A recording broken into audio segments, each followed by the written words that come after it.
Hello. We continue today on our reflections for Holy Week based on the 7 greatest words of love spoken by Jesus from the cross. And today we're considering the word of suffering, which was recorded in John's account of the crucifixion, and he records it like this. Later, knowing that everything had now been finished, and so that scripture would be fulfilled, Jesus said, "I am thirsty." Now, when Jesus spoke these words, he had been agonizingly nailed to and hanging on the cross for the best part of 6 hours. And it's clear at this point that he had some sort of awareness that all he had come to accomplish through his suffering and the laying down of his life as an offering for sin was just about over.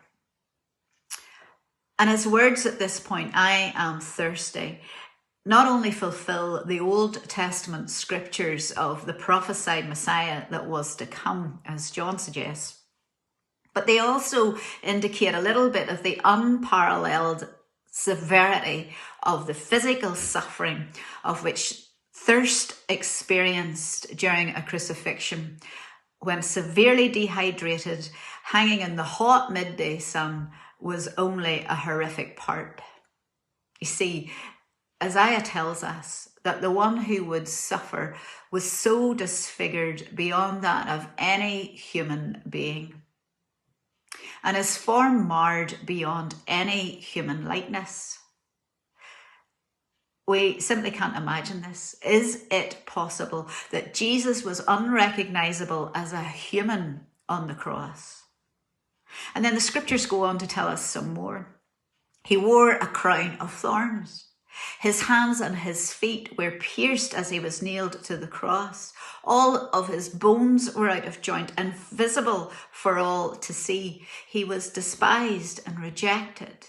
He was punished, stricken, afflicted. He was crushed and oppressed as he was slaughtered.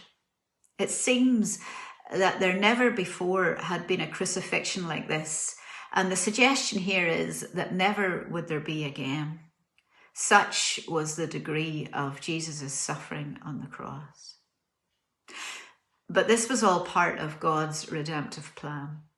All humanity suffers as a result of the fall. And Jesus not only endured the cross, but he chose to die on it because of his great love for us. He entered and immersed himself in this world. He embraced and took upon himself all unbearable suffering and the curse of sin. On the cross, he absorbed all pain and trauma, the horrors of injustice and prejudice and evil, the depravity of sin, as well as the death and separation from God that is part of this life, so that one day we will ultimately be relieved of all such suffering.